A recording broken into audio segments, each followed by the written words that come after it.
primero que voy a plantear es algo muy sencillo, que hablar de judaísmo y feminismo parece prácticamente una contradicción. O sea, hay a primera luz, ¿sí? A primera vista, digamos, hay una especie de tensión inherente ya a los términos. O sea, el feminismo, que es un pensamiento moderno, revolucionario, progresivo, llámenlo como quieran, y el judaísmo, que es una cultura patriarcal, ancestral, como que, ¿cómo puede ser que estas dos cosas se conjuguen, ¿no? Entonces, lo primero es reconocer que sí hay una tensión. Ahora, esa tensión existe también entre el feminismo, y voy a usar el término que yo odio, pero que es religiones, ¿sí? O sea, entre el feminismo y otras religiones. En realidad, el judaísmo no es una religión, en el sentido que normalmente se lo piensa, por eso lo vamos a ir aclarando un poquito después, hasta donde podamos, porque si no tenemos que hacer un seminario de un año.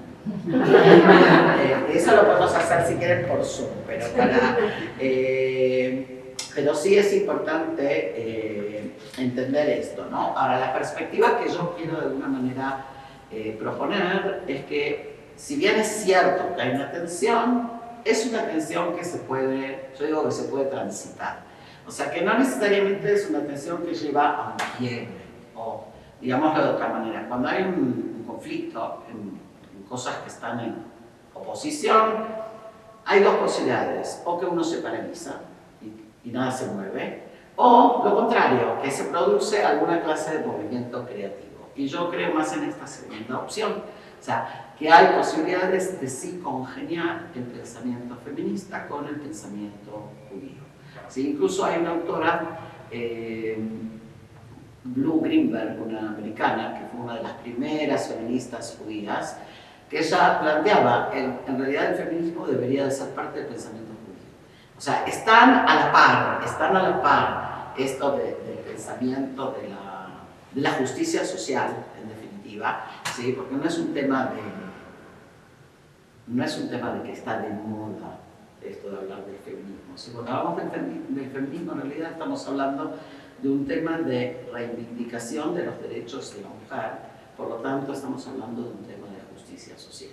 Y si hay algo que caracteriza el pensamiento judío, es justamente el pensamiento ético, ¿sí? Entonces, desde esa mirada no hay contradicción ninguna. ¿Se entiende? Voy muy rápido, me dicen, ¿ok? Yo me traje las anotaciones porque esto de venir a hablar aquí sin papeles ya es más difícil, pero lo vamos a hacer. Vamos a tratar de entender primero algunos aspectos del judaísmo, si les parece, ¿sí? Para entender un poco a qué nos referimos, y después vamos a volver al tema específico del pensamiento feminista. Lo primero que tenemos que entender cuando hablamos de judaísmo, por eso dije no es una religión en el mismo sentido que las demás, estamos hablando de un pensamiento que considera la Torá, que considera a los 5 libros de Moisés, al Pentateuco, ¿okay? Como, podríamos decir, como la columna vertebral. ¿Okay? En eso van a estar de acuerdo todos los judíos, independientemente de a qué sector del judaísmo pertenezcan. Hay como una plataforma común, hay como un acuerdo. ¿Sí? Podemos discutir, algunos van a decir que la Torá vino del cielo, que lo entregó Dios, otros van a decir que no, pero digamos, la tradición judía sí cree, ¿cierto?, que las tablas de la ley y los 5 libros de Moisés fueron entregados en el Sinaí por Dios al pueblo judío. Por lo tanto, ese es el texto canónico básico del judaísmo. ¿Okay? De acá se desprende que si la Torá, desde el punto de vista de la tradición judía, es eterna, y es importante esto, si es un texto canónico entregado por Dios, es eterno. Y si es eterno, tiene que poder dar respuestas a todas las épocas. O sea, no se vale decir, bueno, estas cosas del pasado, entonces no le presto más atención.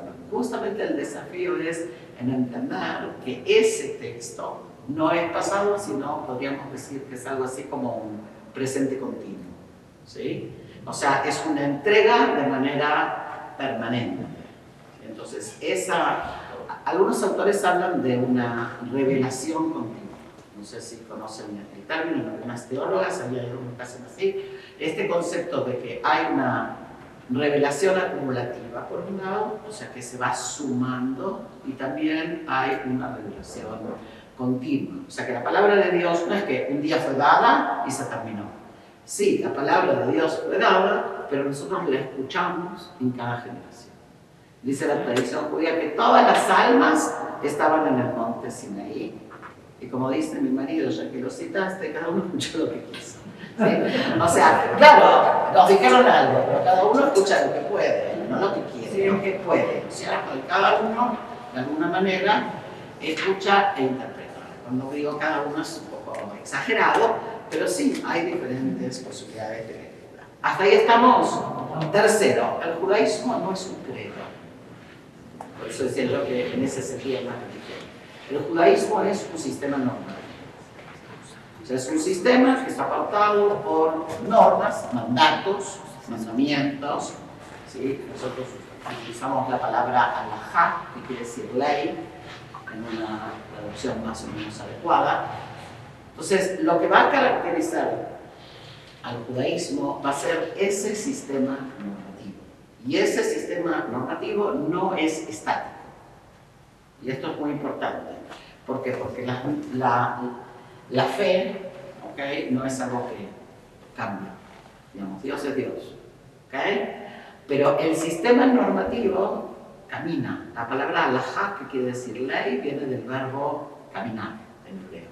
¿Okay? Entonces, hay un cierto dinamismo. Las normas que fueron dadas son de alguna manera reinterpretadas, ¿sí?, de manera permanente. Ahora, no quiere decir que podemos necesariamente contradecir algo del pasado, pero sí quiere decir que podemos sumar a lo que ya está dado, ¿no? Yo suelo hablar con mis alumnos, los que ya lo escucharon se van a reír, pero suelo hablar del judaísmo como una cebolla. No sé, Mónica, si alguna vez lo escuchaste eso. Pero es una cebolla que nos hace llorar. Pero aparte es una cebolla porque tiene como un corazón, que es la Torá, y tiene las diferentes capas que se van a ir agregando a partir de la interpretación, a partir de los ciclos. O si quieren, es una espiral.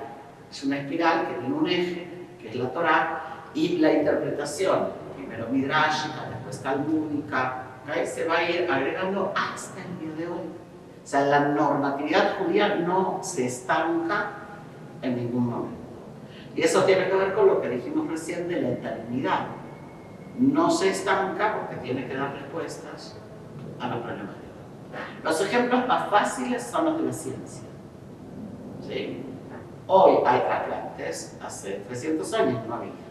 Entonces, los rabinos hace 300 años no se preguntaban acerca de los trasplantes porque no había.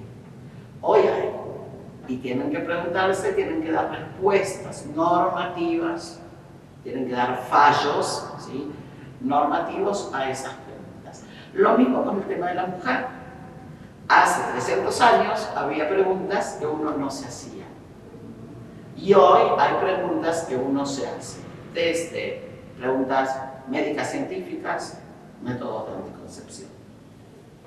¿Sí? Hay que pensar en eso. Podemos escaparnos y no pensar, pero los rabinos sí se confrontan con esa clase de preguntas. Porque si decimos, de nuevo, que ese pensamiento es eterno, tiene que poder darnos respuestas también a nosotros aquí y ahora. ¿Está claro hasta ahí? Si alguien quiere preguntar algo, me para, ¿ok? Dije 3, voy al cuarto. La vida judía, que dijimos recién que es normada, y esto es muy importante, no se basa en la letra del Pentateuco, o sea, no se basa en la letra muerta de la Torá, ¿sí? Vamos a dar un ejemplo, ¿no? El famoso, yo qué sé, la ley del adulterio. ¿Cierto? ¿Qué dice el texto bíblico acerca del adulterio? ¿Alguien sabe? Hay que apedrear al adúltero y a la adúltera, ¿sí? Andaríamos todos dando piedras por mí. ¿Sí? O sea, seamos realistas. Esa es una ley que nunca se aplicó prácticamente. O sea, ¿qué quiero decir que nunca se aplicó? Nosotros no tenemos ningún registro literario del periodo post-bíblico de que alguna vez se haya peleado a alguien. Si fuera una usanza común, deberíamos de tener alguna clase de registro, por un lado. Y por el otro, no vivimos de acuerdo a esto, sino que vivimos de acuerdo a la normatividad que se fue gestando posteriormente. ¿Se entiende? Entonces, sí, en esos casos se ve muy claramente, pero si ya que hablamos del tema de la mujer, la poligamia. ¿Cierto? El periodo bíblico es polígamo. También Abraham y también Jacob tienen más de una mujer, ¿cierto? Sin embargo, hoy casi que no hay judíos polígamos. No digo que no hay, pero casi que no hay. O sea, seguro no es una norma. Si viviéramos de acuerdo a la letra del texto bíblico, seríamos polígamos, pero no lo somos. ¿Por qué? Porque la normatividad a lo largo de los siglos estableció la prohibición de la poligamia. ¿Se entiende? Ahora, no solo que es dinámico, sino que es también relativo al espacio, porque, por ejemplo, la prohibición de la poligamia es del año 1000 en Europa, mientras que en los países orientales, en los países árabes, la poligamia continúa hasta prácticamente el siglo XX, porque es una usanza común en el mundo musulmán, ¿sí? Entonces, los judíos que viven en países musulmanes, hay poligamia hasta muy recientemente, digamos, en términos históricos. Mientras que en Europa, que es Europa cristiana, ¿sí?, no hay poligamia. Entonces ahí también vemos otro elemento que es el elemento del diálogo, digamos, ¿sí?, o de la influencia de la cultura judía con la cultura circundante, que va en los dos sentidos. ¿Hasta ahí están? ¿Voy muy rápido o voy bien? ¿Bien? Ok. ¿Qué más? Estoy mirando, quiero que me note. Por ejemplo, el tema de que la Torá y esos mandamientos de los que estamos hablando tienen una finalidad. Ojo, que yo lo diga no quiere decir que todos estén de acuerdo conmigo. Otra vez, esto es muy importante, porque una de las cosas que va a caracterizar al judaísmo es que no es monolítico.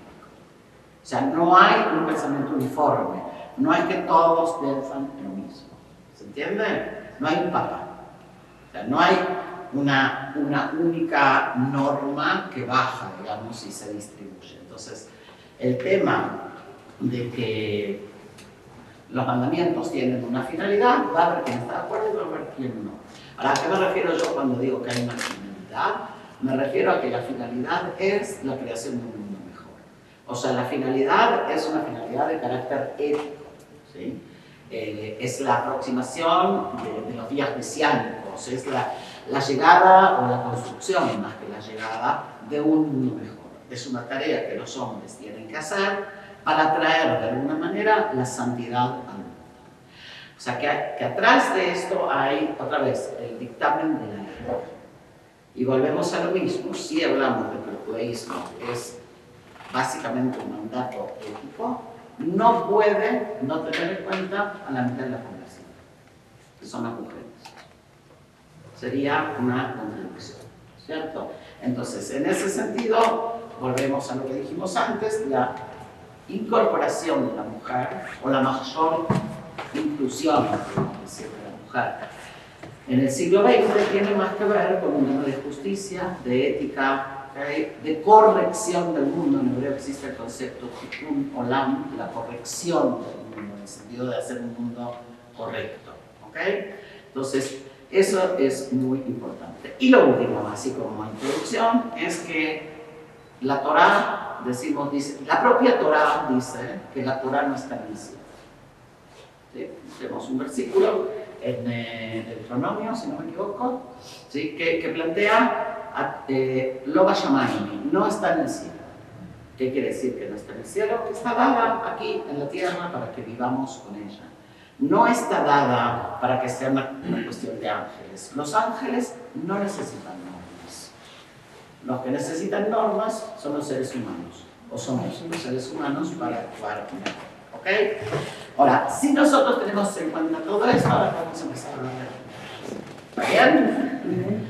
Más o menos para que el encuadre quede claro. Entonces, el judaísmo en ese sentido no difiere, digamos así, de lo que pasó en el transcurso de la historia en otras sociedades tradicionales. ¿Sí? O sea, la mujer adentro, el hombre afuera, ¿sí? La mujer como figura de la reproducción, el hombre como figura de reproducción. Eso no es un invento judío, eso pasó, ¿okay? En algunas culturas todavía pasa, ¿okay? En la mayor parte de nuestras sociedades. ¿Okay? Entonces, tenemos que, cuando hablamos de la mirada del feminismo, ya vamos a ver un poco qué quiere decir eso de feminismo judío, ¿sí? Hay tal cosa, feminismo judío. ¿Okay? Y cuando yo hablo de feminismo judío, hablo de un feminismo judío muy particular, que es,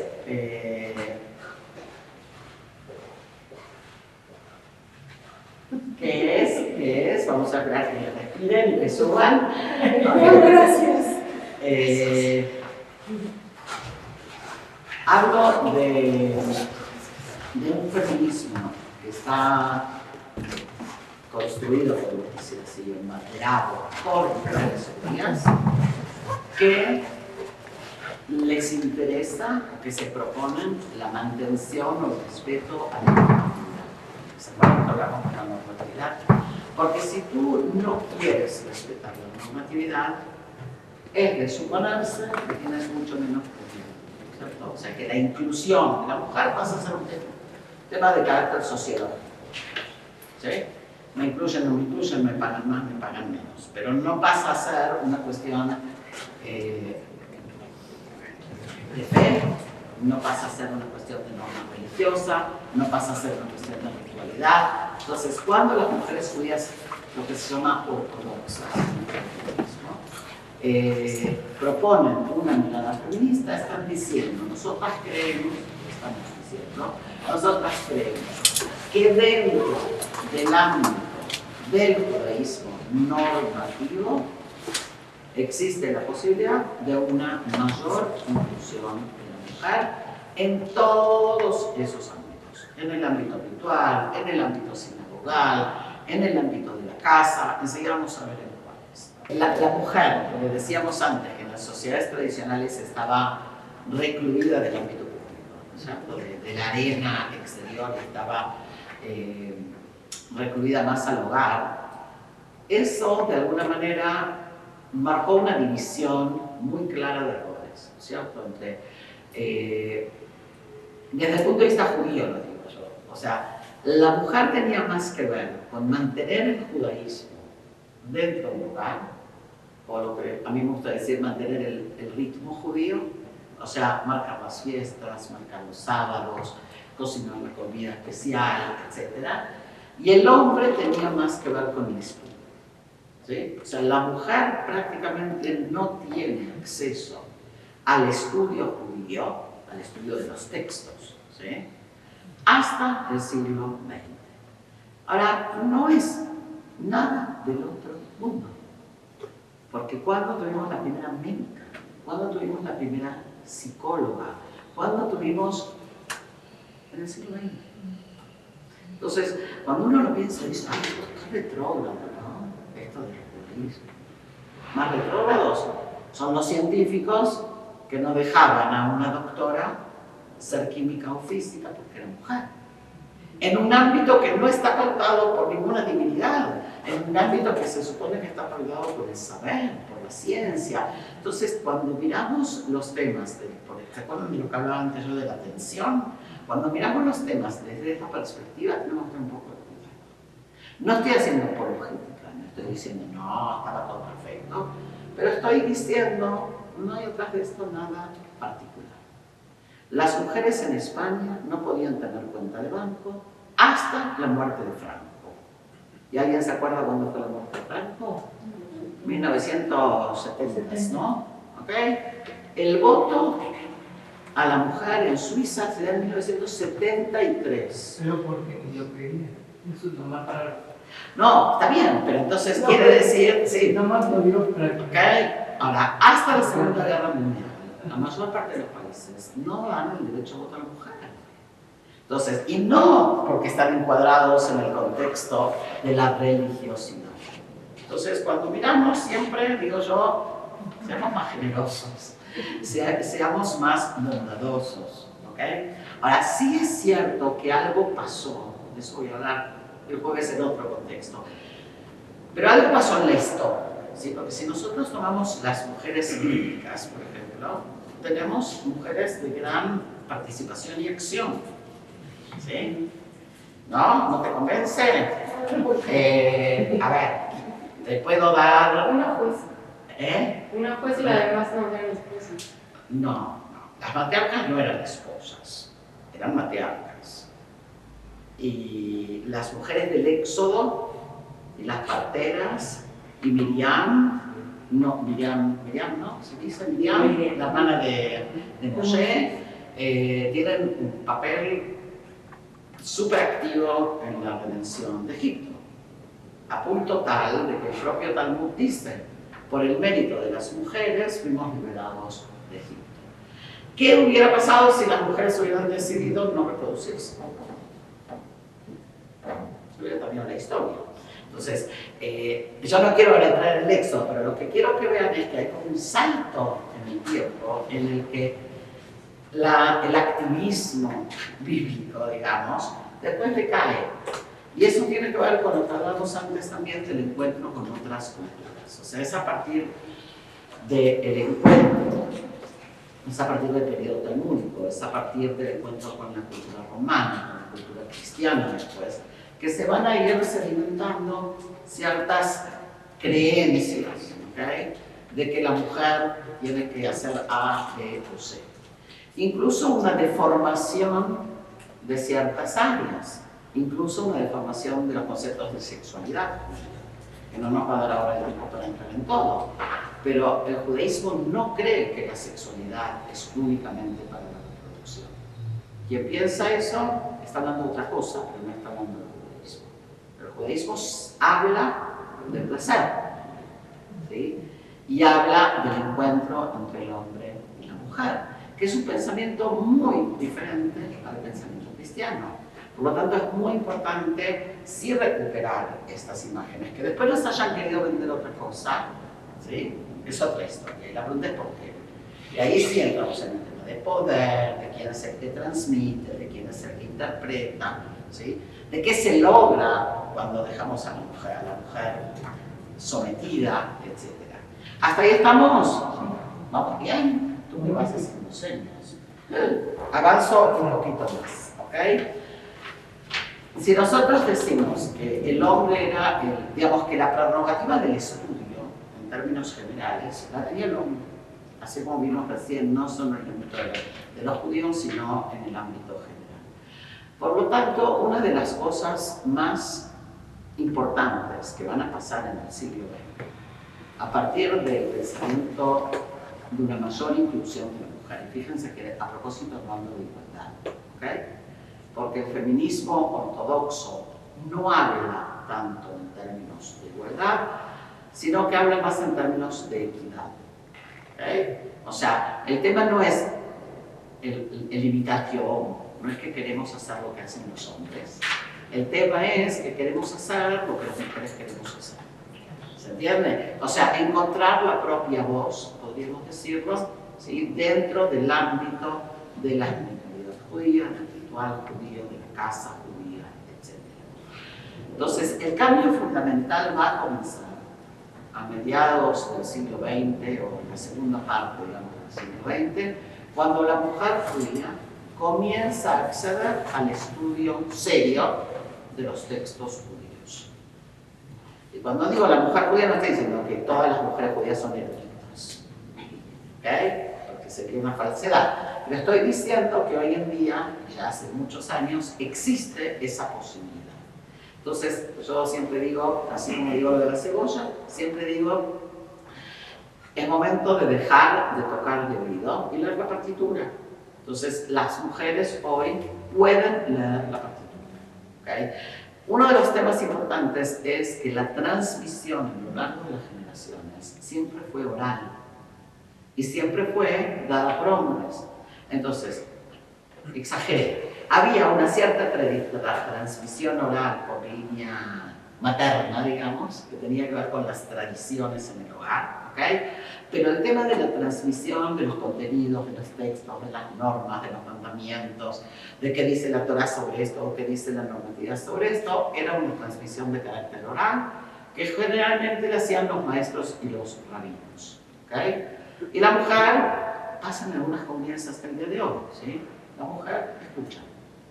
Hoy la mujer puede tomar los textos, si quiere, ¿ok? Y leer y aprender, interpretar. Claro, hay quienes sorprenden. Yo no estoy diciendo que todo lo que brilla es oro. Hay corrientes dentro del judaísmo que obviamente están a favor de esto, y hay corrientes dentro del judaísmo que se oponen a la posibilidad de una mayor inclusión de la mujer en estas áreas. ¿Hasta ahí estamos? Sí, Mónica. O sea, tú te refieres a la posibilidad de estudiar los textos. Sí. Pero ¿qué pasa con el contacto con los objetos sagrados en las iglesias? No sé cómo sucede en Israel, pero en México está prohibidísimo que una mujer agarre una Torá. Y que una mujer pueda participar con los hombres o los separados. México es una comunidad sumamente tradicional y cerrada. Sí. Voy a tratar de contestarte. O sea, tocaste dos temas diferentes. ¿Sí? Uno es, eso yo lo divido como en áreas, ¿no? Una es la incorporación de la mujer en el estudio. Eso para mí es lo básico. O sea, no podemos hablar de lo que no sabemos. O sea, si yo le quiero ir a discutir un rabino de por qué puedo acercarme a un sefer y darle un beso, igual que lo hacen los hombres, tengo que tener argumentos. Porque si no, me va a decir, si es un rabino que piensa así, me va a decir, no, tú eres mujer, tú no te puedes acercar. Y yo tengo que poder responder. Y eso es en el área ritual. Pero los problemas no son solo rituales. Si yo me quiero divorciar y no conozco los causales de divorcio en el judaísmo, voy a pensar que no puedo, que no hay causales. Yo me encuentro todos los días con mujeres que piensan que no hay causales de divorcio en el judaísmo, que me parece bastante más grave. Lo otro me molesta, pero esto es grave, ¿okay? Entonces, hay un área que es lo primero, que es el estudio, que en su segunda fase es también la interpretación. ¿Okay? O sea, una cosa es leer y estudiar, y otra cosa es leer, estudiar, interpretar y crear. Entonces, hoy ya tenemos, 50 años después, mujeres que leen e interpretan, mujeres que leen y opinan. ¿Okay? Otra vez, a alguien le gusta, a alguien no le gusta, pero tenemos eso dentro del mundo de la ortodoxia. Y lo marco porque siempre está esta confusión, bueno, son los reformistas. ¿Sí? Entonces, sí, creo que a lo mejor vale la pena aclarar esto. Sí, porque a lo mejor la gente no está en el mapa del pensamiento judío hay como diferentes corrientes. También en el pensamiento cristiano, en protestante existe eso. ¿Sí? También en el Islam, a propósito, existe la reforma.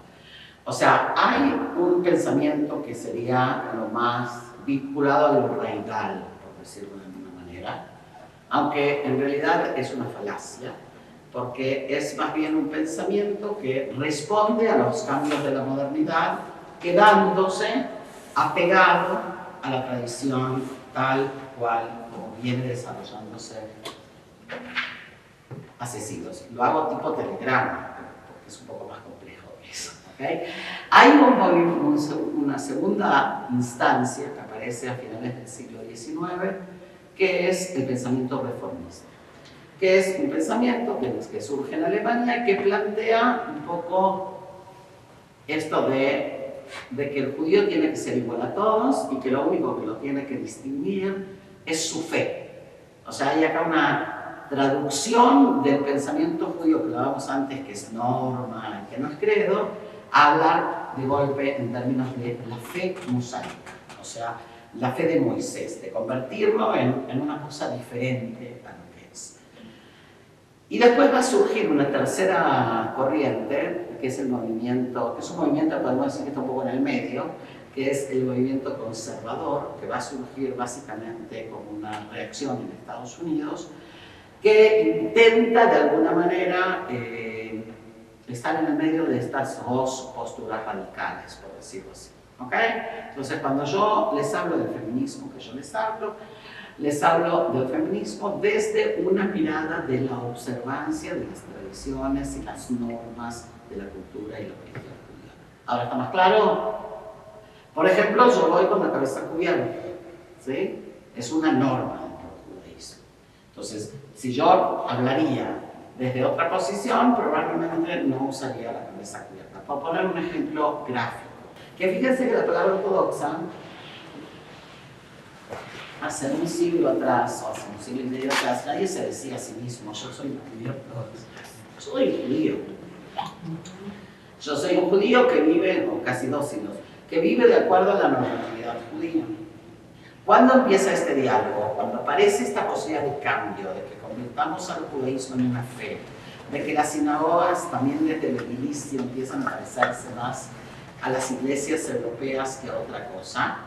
Cuando aparece esto de, bueno, el sábado está prohibido usar la música, pero a nosotros nos gusta, la vamos a poner en la sinagoga, ¿sí? En la sinagoga no hay instrumentos musicales en Shabbat, en sábado, ¿sí? Eso genera una reacción de mayor cierre, ¿okay? Algo así, el otro día me decía alguien, es como que es quedarse en el gueto por voluntad propia, ¿cierto? Las juderías, los barrios judíos, los guetos de la Edad Media que separaban a los judíos del resto de la población, en la Edad Moderna caen, ¿sí? Sin embargo, hay como una elección de seguir siendo diferentes. Eso lo hacemos permanentemente, ¿sí? Los judíos ortodoxos y no solo los ortodoxos, ¿sí? O sea, porque es el cuidado de la propia identidad. Hasta ahí más o menos está un poquito más claro. Pero por eso yo decía, cuando nosotros hablamos de la inclusión de la mujer en el estudio de la interpretación, hablamos de eso, de mujeres que por un lado respetan la norma. Y cuando digo respetan la norma, no solo en que se visten de determinada manera, sino que cuidan todos los detalles, o tratan de cuidar, ¿no es cierto?, todos los detalles de la normatividad judía, ¿sí? Ese es el ámbito del estudio, que ha producido grandes avances, ha producido interpretaciones, ha producido cargos públicos que eran impensables hace apenas 50 años, como abogadas rabínicas, como rabinas ortodoxas, que ya tenemos las primeras, ¿okay? O sea, hay cambios importantes. Sin embargo, el tema que plantea Mónica todavía no está resuelto, que es el tema del ámbito ritual y sinagógico, que es sumamente complejo, ¿okay? Acá entran en juego varias cosas. Por un lado, entran en juego normas, ¿okay? Pero también entran en juego creencias. Creencias que no necesariamente son normas. Por ejemplo, el tema de si una mujer puede o no tocar, no estoy hablando ni de leer ni de nada, tocar, físicamente tocar los rollos de la Torá. Hay muchísimos rabinos y no rabinos que piensan que no se puede. Y así educan a las generaciones venideras. Yo también crecí así, ¿sí? O sea, yo también crecí sabiendo que si uno ya es señorita, ¿sí?, no puede acercarse al hijal, ¿cómo se dice? Sí, pero ¿cómo se dice en español? Al lugar, ahí, donde santuario. Al santuario, gracias. Al lugar donde están guardados los rollos de la Torá, ¿okay? Esto ya Maimónides en el año 1200 aclaró que es un error. Sin embargo, la fuerza de la creencia y la tradición es más fuerte que la propia normatividad. ¿Se entiende? Entonces, es muy difícil ir contra eso.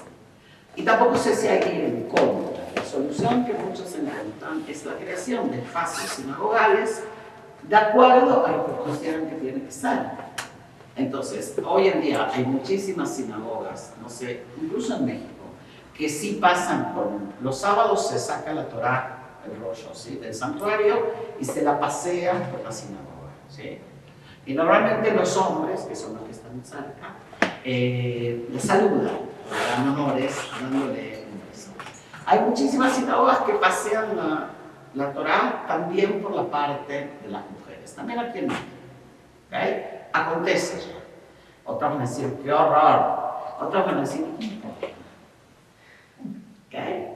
Ahora, ¿por qué importa? Porque lo que importa es la inclusión de la mujer en esa experiencia sinagogal, pero porque ella quiere, no porque estemos obligados a que así sea. O sea, hoy hay mujeres que necesitan y quieren que su experiencia espiritual también sea parte, ¿sí?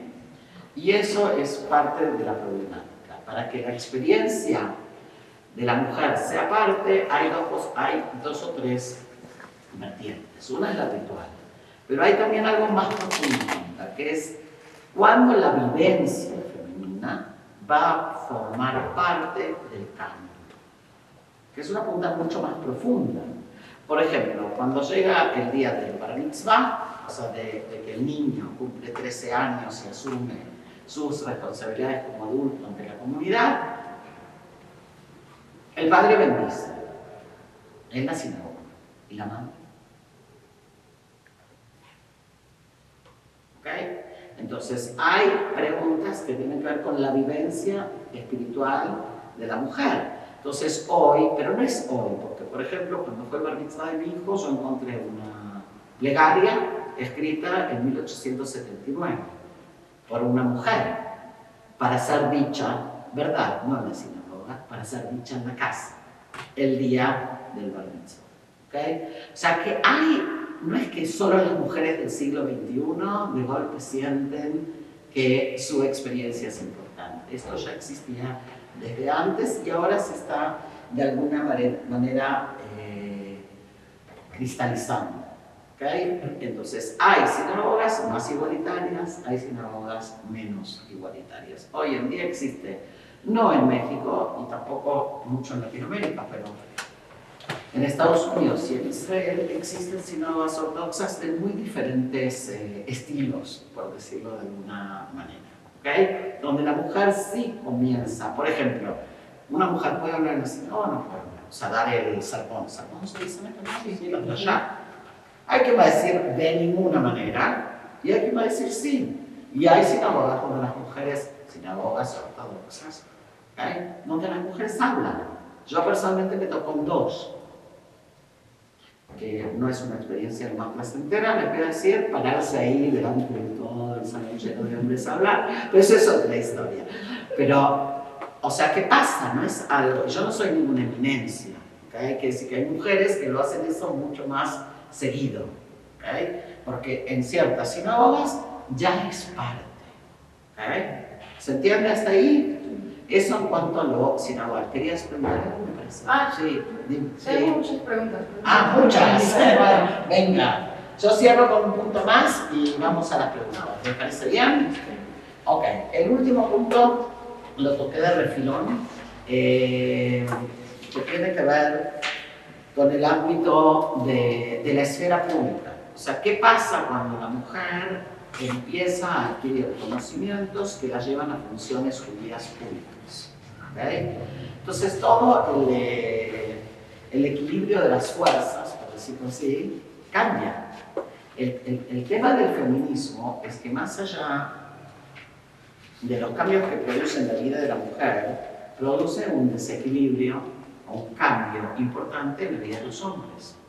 Por eso es importante entender que cuando nosotras hablamos de la inclusión de la mujer, estamos hablando de sumar, no estamos hablando de cambiar.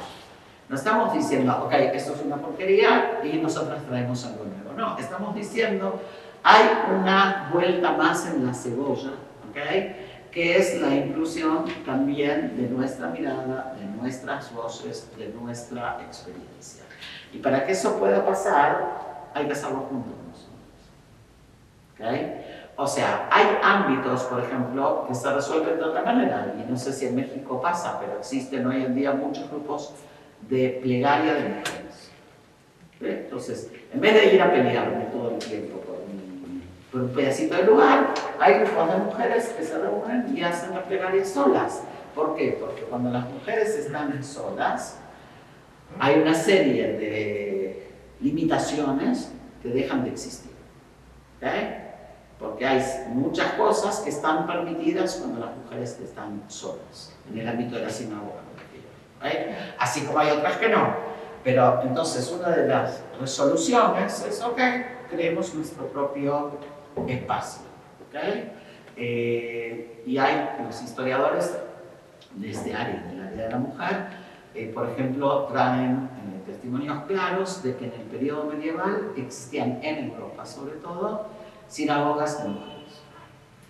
O sea, no un cuarto en un rincón, sino una sinagoga aledaña, que tenía otras características, ¿ok? Pero que existía. Entonces, atrás de estos temas, y ahora sí abro a las preguntas, también hay mucho mito, por decirlo de alguna manera. Mucho mito. Mucho mito en el sentido de muchas...